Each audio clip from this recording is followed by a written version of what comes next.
Hello, everybody. My name's James. Welcome to Planet FPL Clash of the Correspondents. And with the double game week nearly finished, we now begin focus towards the blank of game week 29. We have 4 consecutive C.O.T.Cs in a row featuring the 8 teams who will play in game week 29. And we start today with Chris Stone at FI_FPL Addict, our West Ham United correspondent. How are you, Chris? Yep, all good. Flying high.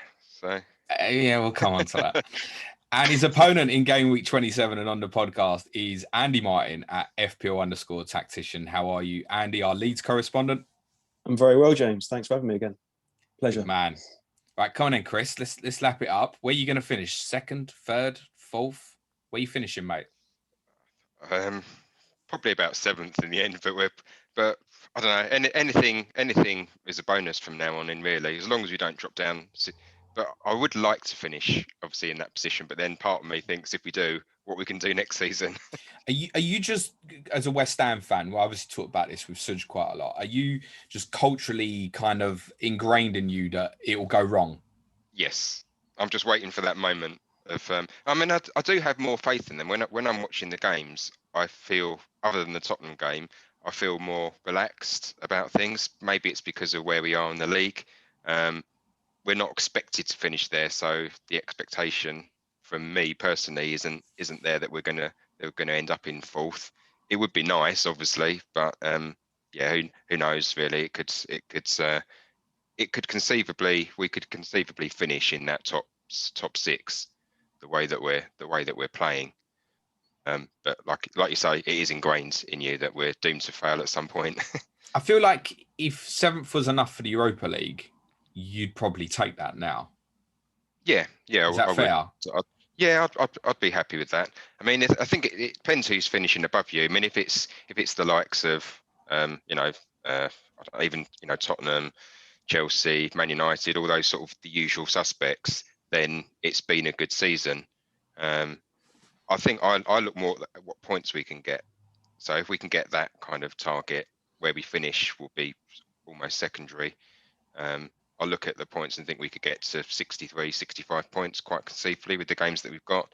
That would probably be enough to finish in the top 7, and it depends what the other teams do and the way the results go. But that's outside of our hands. And Andy, last time we had you on was only a few weeks ago, prior to the defeat at Wolves. Yeah. On the podcast afterwards on the Monday, I rather had to take the piss out of you. Because I know you did, and you took it well. This incredible Nostradamus tweet that you sent out about 24 hours before the Wolves game, saying it's about time we had a goal that came back off the woodwork and hit the goalkeeper on the arse and went in. And not only did it happen to your team, mate. My head was exploding. I was like, how has that happened? I tweeted 24 hours before about, I was just thinking on a Thursday night, I was just sat in my lounge thinking, I'll tell you what, we haven't had for a while. We haven't had one of those own goals where it's bounced off. So I thought, I'll just tweet it because I just tweet anything anyway. No shit. Yeah. And then it happened Friday. Traore made that run, hit it, bounced the crossbar, hit Mezzier on the arse. I thought it hit the arse, bounced in. I just like head in my hands, like, oh my goodness, what have I just done? How did that happen? And yeah. Did you when it happened? Did you think straight away? Did you think, oh shit, we're losing, or did you think, oh shit, my tweet? I thought, oh shit, my tweet. Yeah, I was like, how has that happened? It's not even like a year before prediction. It's a 24 hours before prediction. Day before. Absolutely incredible. What was your thoughts on that night, and then obviously the Southampton game in the double, because you did go ahead and triple captain Raphinha as you said you would. You got the returns in the end. That I'm guessing that was quite a stressful week for you. Very stressful. Yeah, my emotions were all over the place. Like on the Wolves game, we battered them really. To be fair, I mean, I don't think it was a win for Wolves. It shouldn't have been at all. I mean, the amount of chances that Raphinha was creating from set pieces and open play, Liam Cooper couldn't hit anything but the keeper. Like any header, any side of the keeper's in like 3 or 4 times in the match. So that was stressful. To go away with 2 bonus from Raphinha was a travesty, really, because he could have got 15, 20 points that game. And then in the second game with Southampton, we played really, really well. I was really happy with how we played. again, Raphinha just on fire, and it's getting to the 85th minute, and Raphinha's not getting any returns yet. I'm like, we've won the game. I'm like, please, Raphinha, just put this in. And then I started celebrating on my feet when he scored that free kick. So, loving it. Good man. Congrats.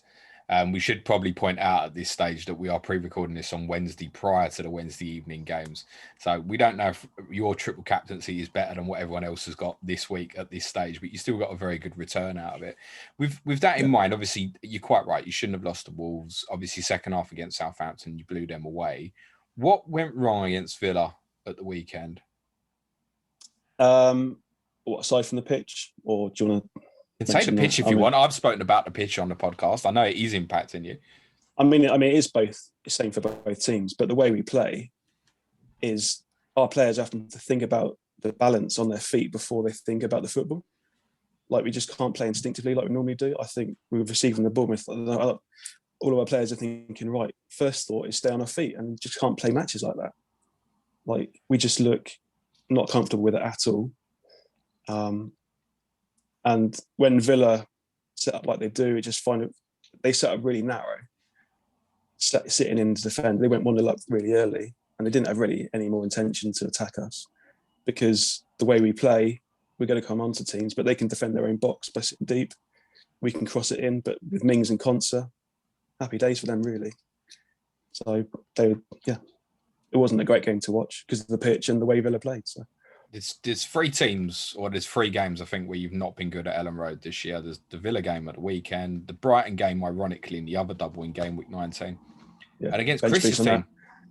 Against Chris's team, because when West Ham come to Elland Road, they played really well against you and deserved to win.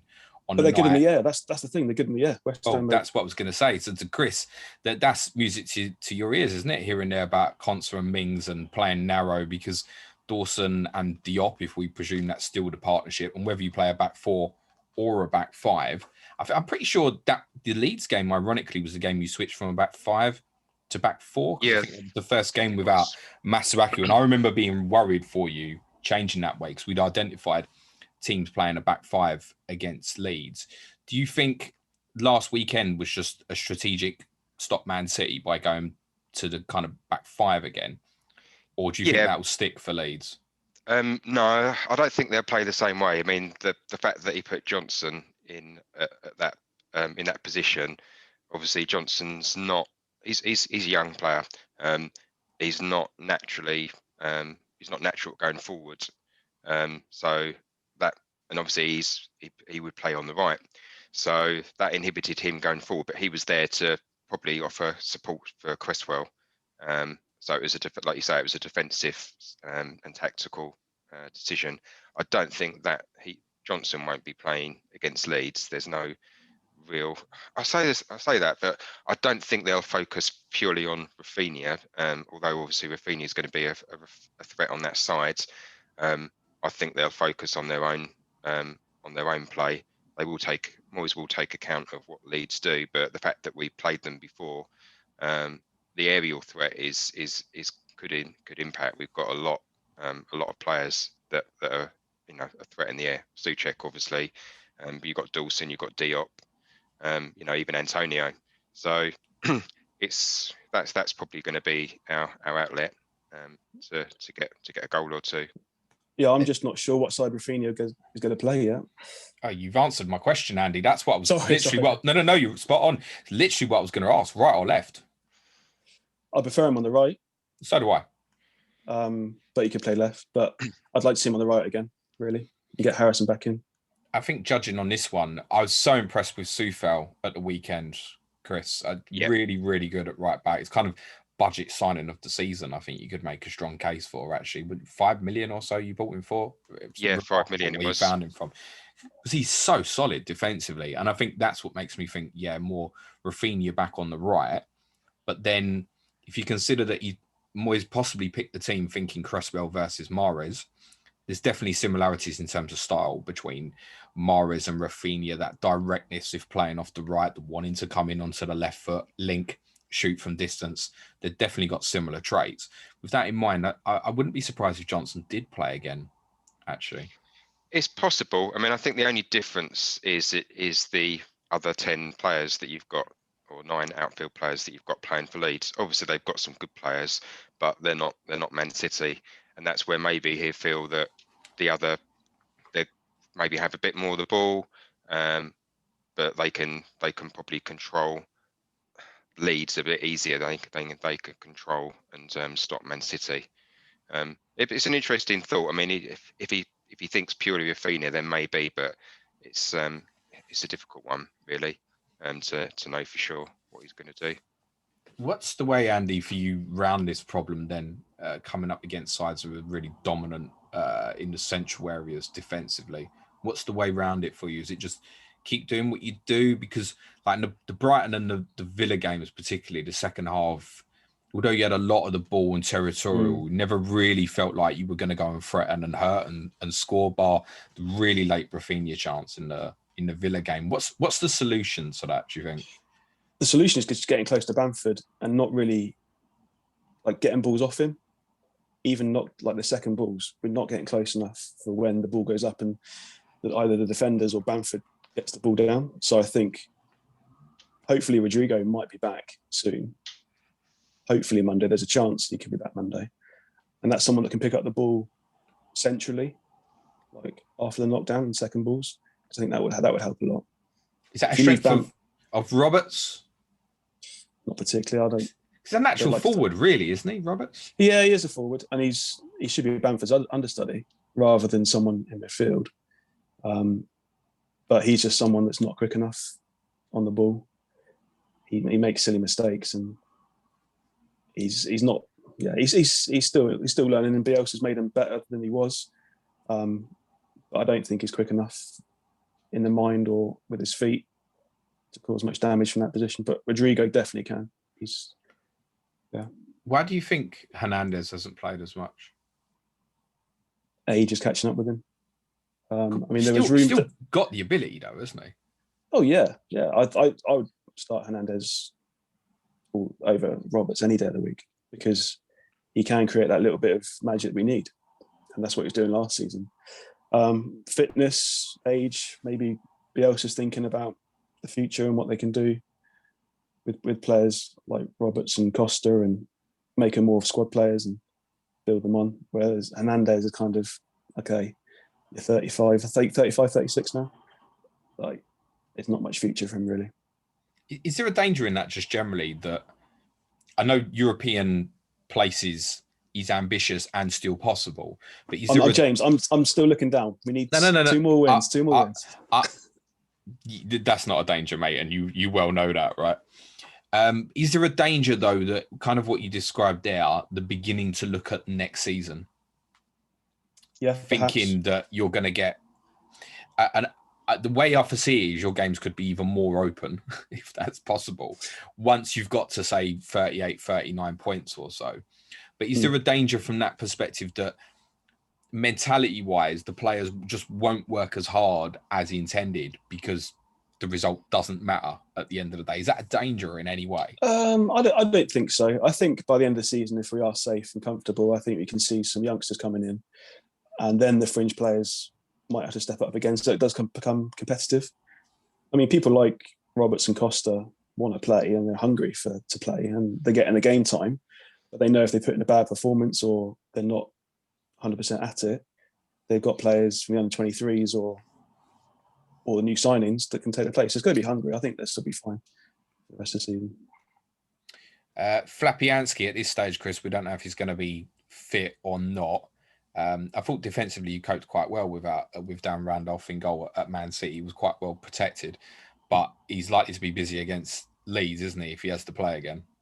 Yeah, I mean, I suppose it's Fabianski's been there most of the season. I know he's missed a few games, but it's that understanding, the goalkeeper, it's that understanding with the defence. So, and I think he's not exactly Edison where he's going to play it out from his feet with his feet all the time, but he will do that more than maybe what Randolph will. Randolph was more likely to sort of kick long. He's not as comfortable playing it out because obviously he's not been playing in the team as long. I don't really know if Fabianski is going to be out. The hope is he is back, and it was more precautionary. But it was a strange one because obviously he was okay. Theoretically, he was okay before the game. So it didn't seem to be planned, because sort of seeing things from sources and things and ITKs and stuff didn't mention anything even like an hour or an hour and a half before the game that Fabianski wasn't playing. So it was a bit of a surprise. So something must have happened in the warm up or prior to the game. Issa Diop is in the team at the moment, obviously. Do you envisage he'll stay there as and when Ogbonna comes back fit? Because 4.3 from an FPL perspective is certainly an interesting price in one of the best defensives in the league this season. He's a risk. The thing with Moyes is that he does like his players, but he also does stick with the same team. He's not known for making changes for change's sake. It's a really difficult one. I would probably say it's probably 60-40 that Ogbonna comes in, but then the need to rush Ogbonna back in is less great. I mean, he played against City, looked good against City. He didn't look uncomfortable. I think it helps playing with Dawson. He's probably better with Dawson than he would be with Ogbonna, because I think Dawson's probably the sort of character he needs, someone who's going to maybe shout at him or tell him and it's confidence, a little bit of confidence. He's probably going to make a mistake at some stage, Diop, and that's probably, if not before, when when Ogbonna would come back in. So he does carry that risk, because Ogbonna and Dawson are going to be the first choices, and Ogbonna's been really, really good this season. Are you surprised that Dawson's got into that position where he's now automatic first choice when we never saw him in 2020, basically? And he's done extremely well since he come into the side. I think a lot of Hammers fans were very underwhelmed when he signed. A loan signing from Watford's not going to get you particularly excited. I get that, but he's done very well, isn't he? And is he the first choice of all the defenders now? If they're all fit? Yeah, I mean, there's not much between them in terms of choice. I mean, he would certainly be.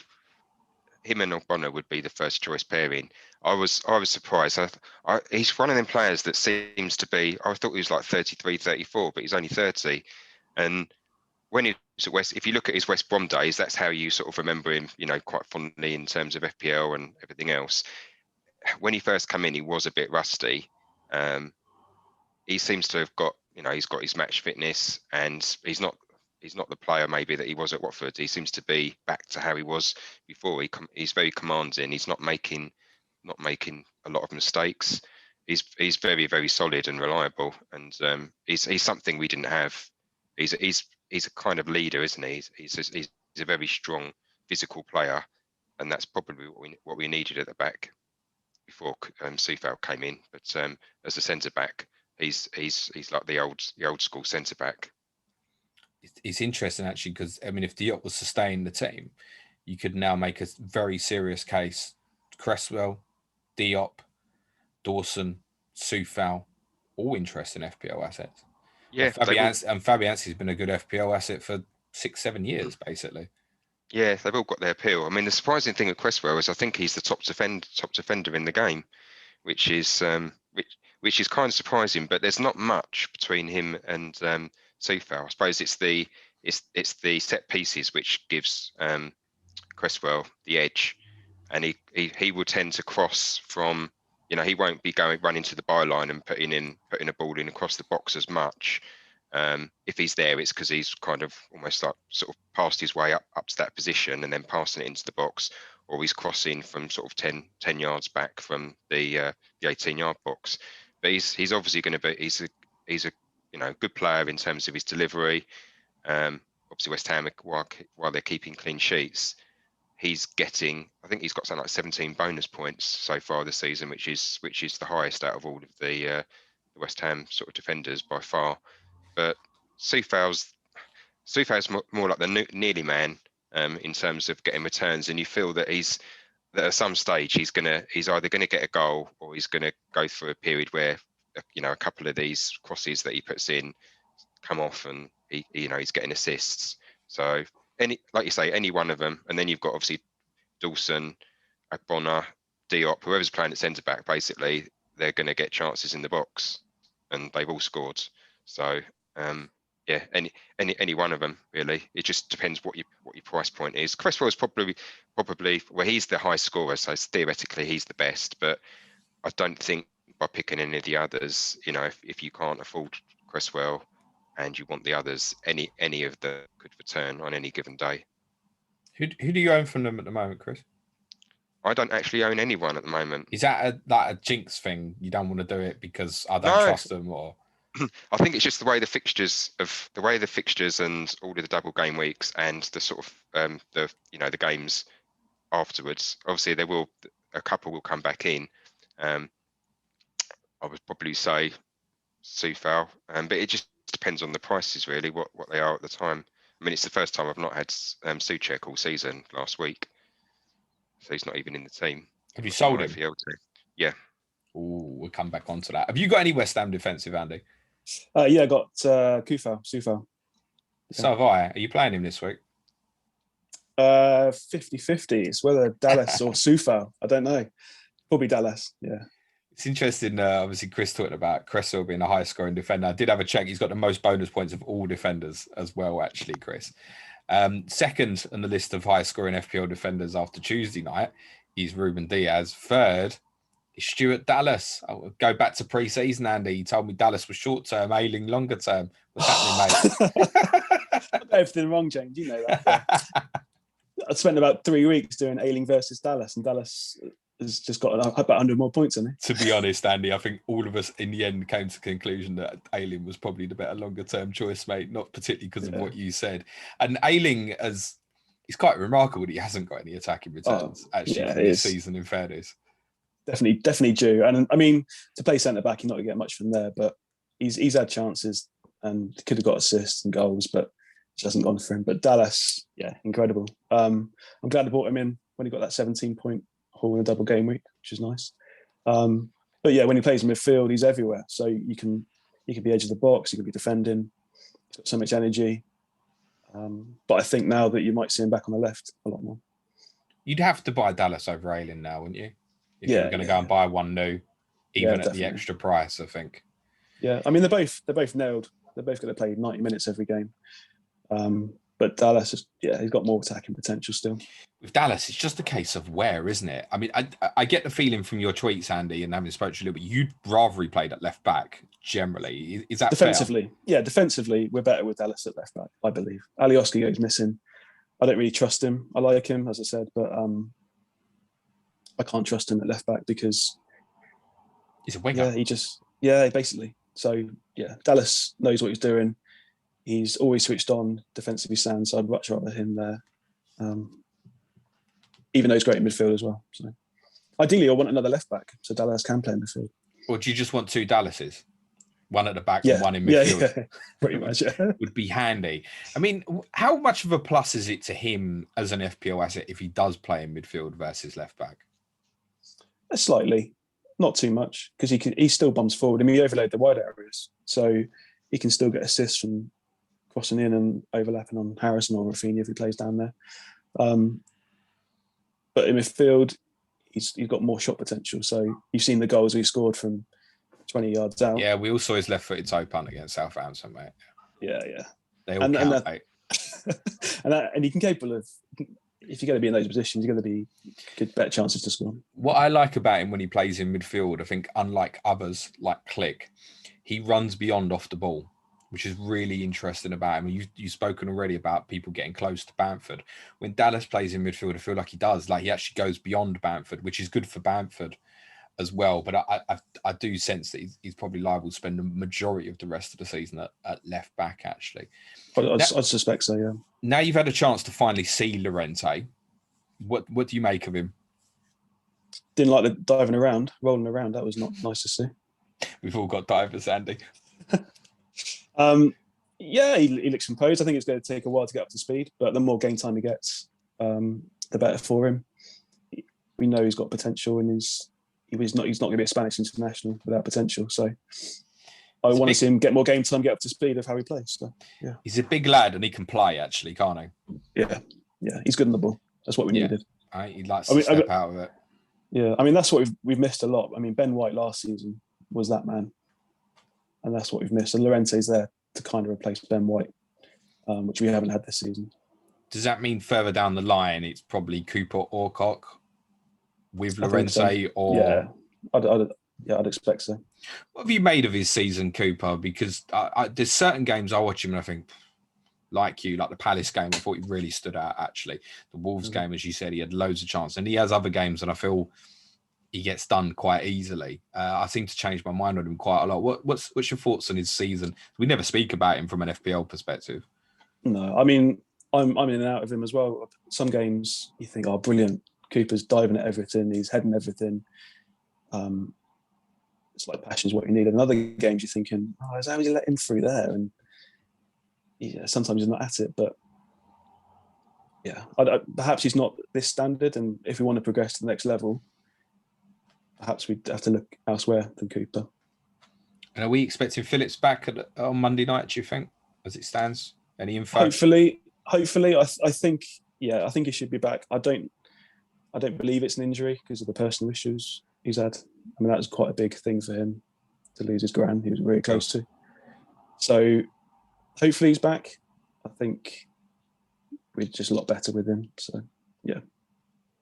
And you've got a player, Chris, in a very similar position who's been absolutely outstanding for you this season in Declan Rice. I know Andy's actually become a bit of a fan of Rice this season. He's player of the season. Honestly, Premier League player this season. He's up in that position. Arguably, I wouldn't go against that. Actually, he's been brilliant for you. Is he your obvious player of the year this year, Chris? I don't know. We've had a few players really. Soucek's obviously up there. Even Agbonna is been quite a popular choice amongst the fans. He probably edges it because of the fact that he's picked up a lot of responsibility. He's been a bit of a driving force, and you can see his influence is becoming more. He's becoming more of a personality within the team. When things aren't going well, he's trying to pick people up, or when things are going well, he's trying to keep everyone in check. Obviously, he's captain. When Noble's not on the pitch, which he probably should be just captain, and Noble should be club captain, I think. He has been outstanding. None of it's that much of a surprise. I mean, it's obviously from 2 years ago, he had it in him. I think when you saw glimpses of it, he's always trying to learn more. So he's not just, I think most people realise now that he's not just someone who just passes sideways and stops the other team playing. There's a lot more to his game, but I think he works on that. He works hard, and I think that's why he's doing so well, because he works on what he's trying to shoot more, and things like that. He's even, being around the free kicks a couple of times. So he's pens. Yeah, that was a bit of ITK we had, wasn't it? Yeah, I mean, I saw something before. I think it was on the ex-West Ham employee thing, but yeah, that was a little bit of a surprise, really, because he wouldn't have put him down. He wouldn't have been most people's choice. I'd maybe if he takes 10 penalties and scores them all, but when he steps up, he's almost got that centre back thing, hasn't he? When you think he's going to blast over the bar or something. I think with Noble, you were so confident with Noble because he's taken so many that it's difficult. We've not had many penalties to know. But that's true. That's the only one you've had this season that he scored against. Sheffield United. Was it Sheffield United? I think it was. Yeah. So yeah, I mean, there's no reason to think he's not gonna take them, but he's not going to get a lot. In fantasy terms, he's not going to get a lot of goals, is he? So no, he's not. No, I don't think he's one you pick because he's on penalties. I mean, I'd probably rather pick, say, Ruben Neves from Wolves, who is actually at least getting close to the front men now. Better fixtures in the long term, not now, but sort of after game week 30 or so. Interesting dilemma for you both. While we've got you both on, Gareth Southgate's had a brainwave and decided England should play 4-1-4-1 and only wants to play one central midfield player. Phillips, Rice, or Henderson? I'll go to you first, Chris. I think who we would choose would be Henderson, because that's the safe choice, and he's a little bit of it must be an England manager thing, isn't it? They always whatever they say when they first come in, they always revert to being safe, because you don't get much chance to rectify your mistakes. So, if you go to a tournament and muck up, that's it. You're probably moving on. So he probably goes with Henderson. Phillips, like Phillips. My choices would be, obviously, I'd like to say Rice would be. I think he offers a little bit more, but I think Henderson has got the experience, so he probably edges it. So I'd probably say Henderson, Rice, and then Phillips. Andy? I mean, I was someone that was like 12 months ago. If you asked me, what do you think of Rice? I'd be saying average. I can't wait till Phillips comes in the Premier League to show Rice what it's like to play defensive mid. And now I see this season with Rice not having to carry Noble, he's just progressed so much. And I take my words back from 12 months ago. Rice is, I think, outstanding. Even though Phillips is great and I love him, I'd probably go Rice. Interesting. Fucking hell. You're right, Andy. You had one too many coffees this morning. I mean, he's a closet West Ham fan, really. He's keeping it quiet. It's my dad's influence. It's my dad's influence. He's a Hammers fan. We've all seen that claret robe on Twitter, Chris. So you might be onto something there. Let's talk about J-Lings, Chris, because he's had a major impact for you. Yeah. I'm not sure if we should talk him up as an FPL asset because he's unavailable in game week 28. But there's people who are looking for, say, a Harvey Barnes replacement now, and perhaps if they've already got Raphinha, I think are drawn towards Lingard at the moment. I mean, would you recommend him over Soucek, who you've just sold, for example, at the moment? I think the price difference isn't as big now. If it was, say, start of season, Soucek was 5, Lingard is 6, then okay, $1 million difference. You go with Soucek. It's almost like I get the feeling that Soucek's going to maybe get another 4 goals throughout the season. That'll do. Is he going to? If he gets more than 12, then that's really like you're kind of in dreamland there for the type of player that he is. I would. He's one of them, a little bit of a punt, Lingard, but he's a little bit expensive punt, isn't he? At $6 million. But he's very influential within the team. You can see it. He's been close to being man of the match nearly in every single game that he's played. As you know, in terms of the West Ham players, regardless of what the other team are. He's got 3 goals and 1 assist, but his involvement is he's always there, and he's kind of sniffing around the box and he's having a shot.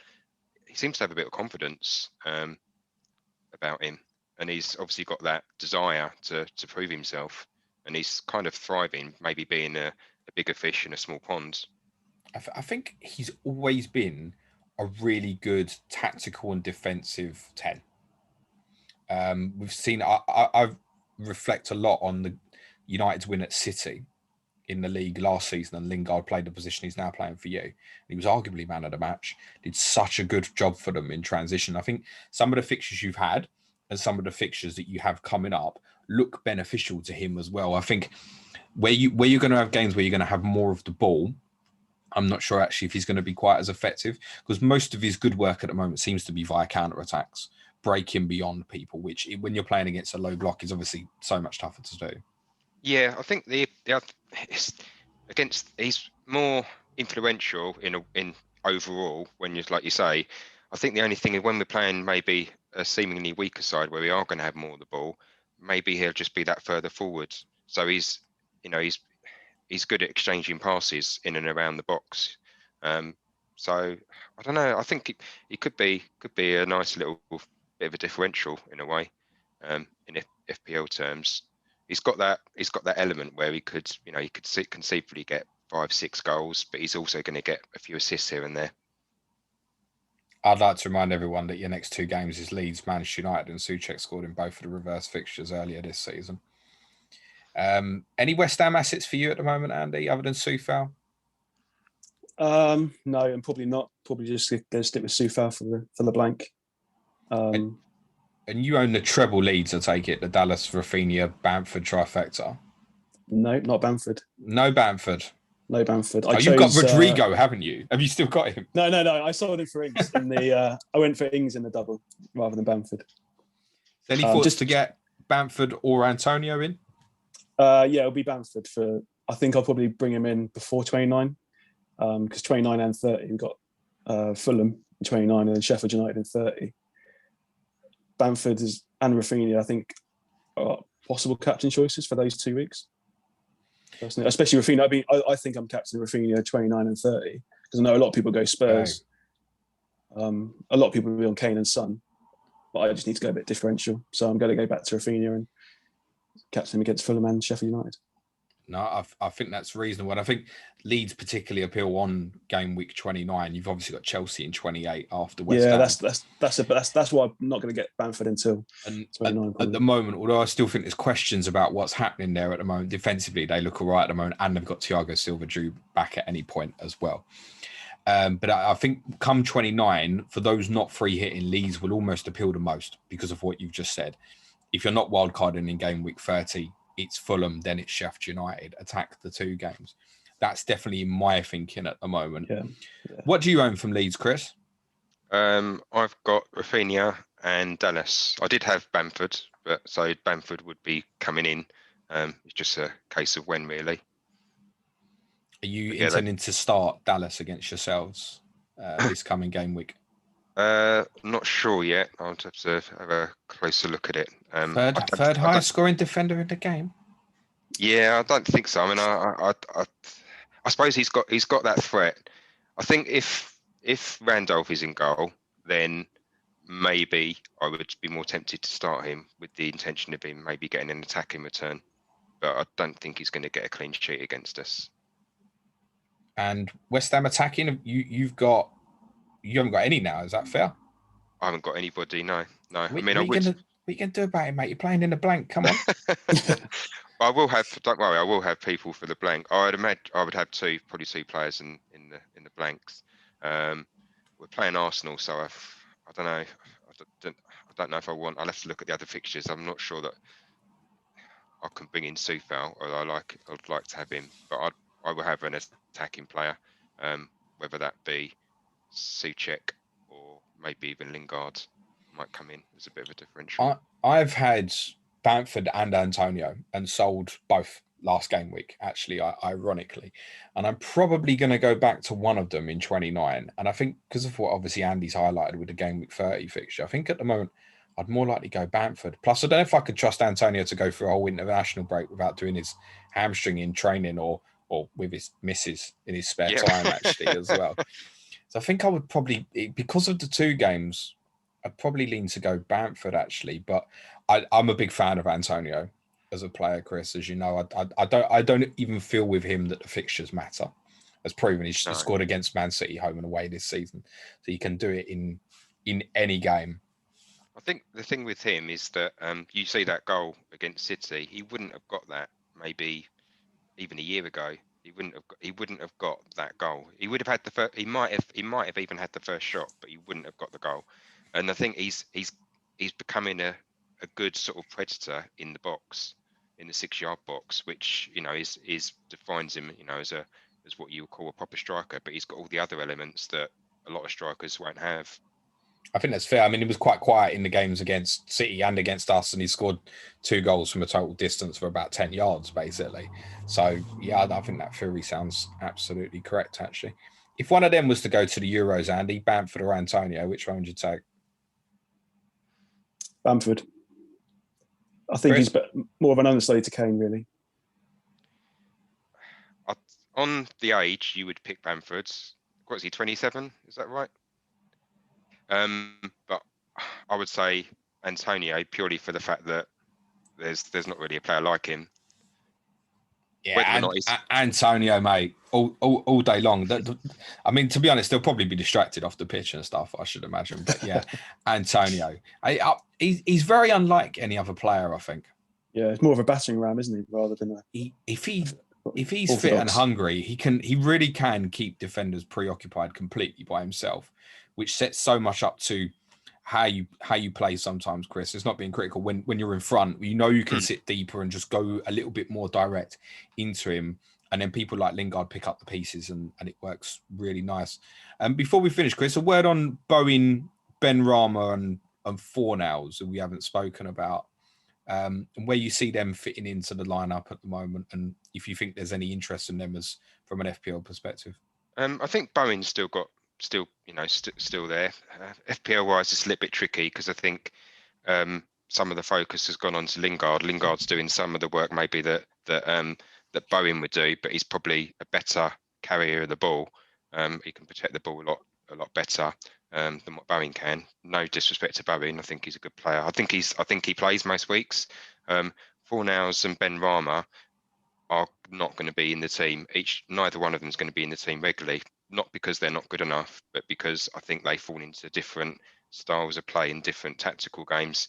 Fornals he does offer some attacking potential, but he offers more defensively and with a tactical aspect, especially against the harder teams.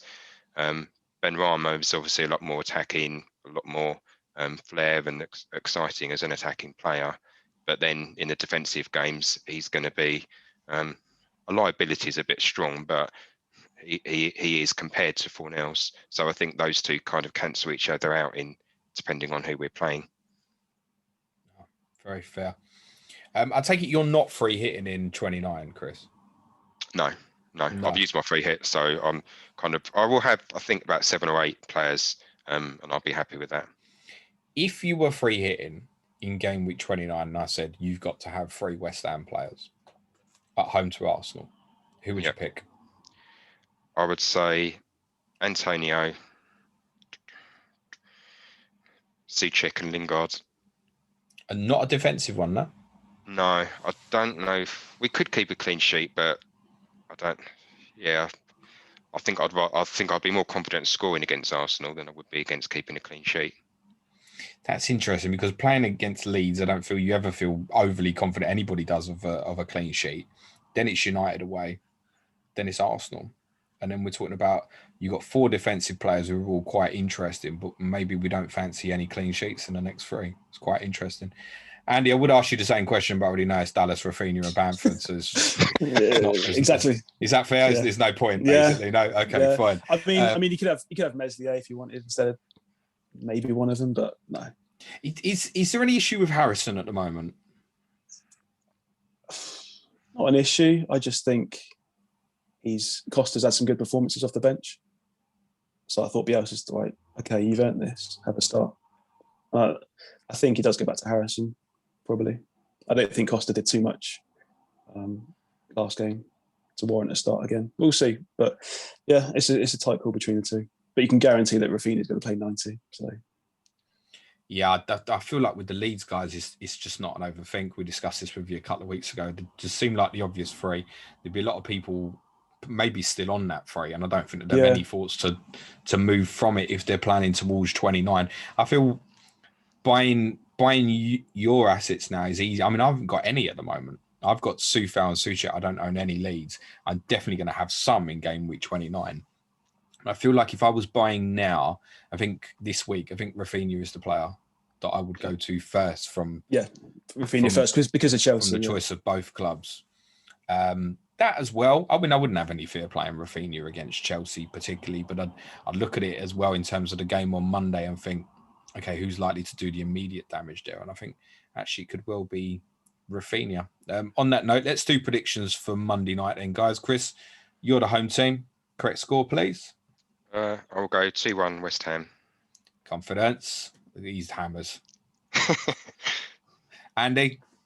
I'm actually really confident that we get to play on a good pitch as well. So I'm going to go 3-1 Leeds. Ooh. You laughing, Chris? Come on, let's see. Only 3-1. 4-1. I'm going to say score draw 2-2, Desmond. But with the caveat that if Phillips is back, I think Leeds might win. Actually. Okay. I don't hate you, Chris. My team's trying to come for you. Just making it. You ain't been that good, mate. Just the rest of us have been shit. That's all it is, mate. No, we've been good. You have been very good. And I think West Ham fans should have belief in what's going on there at the moment. I still see people saying negative things about David Moyes. I don't know what they want. What do they want, honestly? You can't please people like that. You're never. If we finish second, it has to be sacked because we didn't win the league. Yeah, basically. I quite agree. I just don't know what the expectations are. To be honest, after last season, even the top half finish, if I'd have said to you pre-season, you would have taken that. And to be in a position now where it's March and we're saying, could West Ham qualify for the Champions League? That's incredible. He deserves mass credit. Your manager, though, Andy, absolutely overrated. We don't enjoy watching your team. You bore us. You bore us to tears, mate. I hope you get your pitch sorted and we can enjoy all your games again, mate. But that'd be nice, wouldn't it? Yeah, definitely look forward to Monday. Thanks very much, guys. You can follow Chris at FI_FPL Addict on Twitter, and you can follow Andy at FPL_Tactician. I'll be back streaming on YouTube around about 3 p.m. UK time tomorrow, and again in the hour before deadline on Saturday morning. Next week's Clash of the Correspondents Deep Breath is Adam Pritchard, Ricky Saunders, Arsenal versus Tottenham, North London Derby Clash of the Correspondents. I don't know if I'm looking forward to it or not, but I think the majority of you probably will be. Oh, yeah. Thanks very much, guys. Good luck to Chris and Andy for the weekend.